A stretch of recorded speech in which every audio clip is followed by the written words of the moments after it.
So the choice, and I made this argument to a friend of mine. It was actually to a friend of mine's mom through her. Anyway, it was like a social media thing. Anyway, Yeah. to me, there's this lack of accountability, Mhm. and really the accountability starts at the choice to have sex. I mean, there is it is no surprise that one of the consequences of having sex is pregnancy.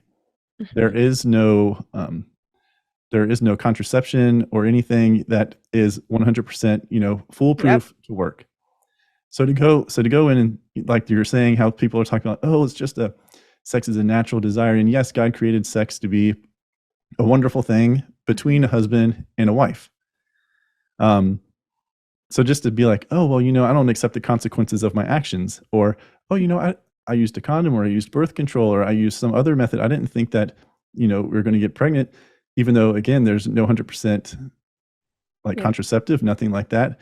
So for me, I'm just flabbergasted, for lack of a better term, at the people who Mhm. they do not accept any responsibility.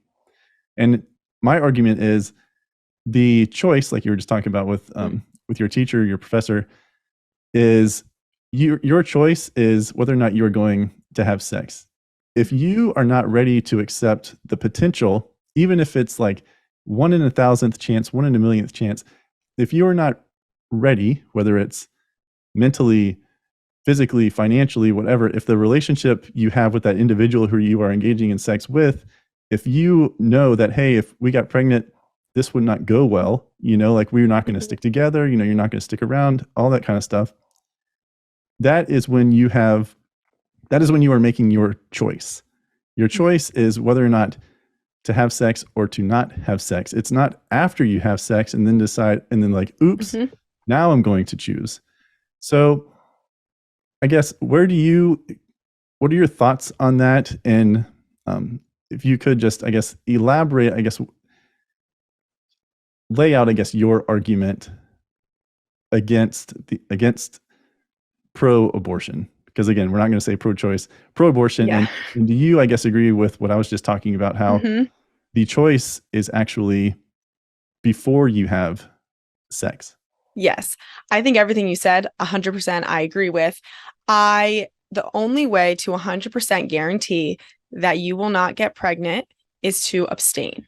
Mm-hmm. And that literally the only way. Like you said, nothing is foolproof. And in some of these arguments, it was, well, what about these girls taking birth control or doing this and doing that? And I'm like, okay, like it doesn't matter because you still see these stories of people who take their birth control daily and it still happens. Nothing is foolproof, like you said. So when it comes to accountability, I think my generation has lack of accountability all across the board. And this is just the biggest example of showing that. I think another example is wanting forgiveness of student loans. I think if you choose to go to college, you're choosing to also take on the loans that you may have from choosing to go to school. There are different avenues that you can be very successful than besides going to college or university. So if debt is something you don't really want to have, there are many different options for you. You can be so successful doing a number of different things, not just going to school. And I think that that's also something that my generation is fed, but that's a different conversation. I'm just using that as an example of Right. as a lack of accountability. But in these conversations I'd have with people, they would say, like I said, that it was our natural instinct. That's the number one, that purpose for sex, the natural instinct, that it's pleasurable, that it's enjoyable. And I'm like, no, the primary purpose of having sex is to procreate. That is why God makes sex. And like you said, he did make it to be a wonderful thing and pleasurable, but because it brings new life into the world. So this is just another place I disagreed. And I remember at YWLS, Charlie Kirk, one of the things he said in one of his speeches was, making pleasure the most important thing is very dangerous. And I think you can apply that to the situation with abortion. If you are thinking, let me have sex, this is pleasurable, like, this feels good, but you're not thinking about, one, the consequences, and two, that is bringing life into the world, and you're just focusing on pleasure, then you need to have accountability for yourself and say, okay, I chose pleasure. Now Mm-hmm. I need to bring this life into the world. So, and I think and for women, I think that also goes for men. I think that men should be held accountable personally as well. I hate the argument that men don't have a say in abortion. I think that is ridiculous. It takes two to have a baby. So men, just because a woman is carrying it doesn't mean a man has any less say when he is the father of that child. So I think that, imagine we created a bill that said a woman has an unwanted pregnancy. So now the father of the child has to provide child support. I would bet you that the amount of sex that occurs, especially in young people, on premarital sex would go way down. Because if a guy is now thinking, oh crap, if I get this girl pregnant, I need to provide her with child support. I cannot afford any of that, as however old they may be.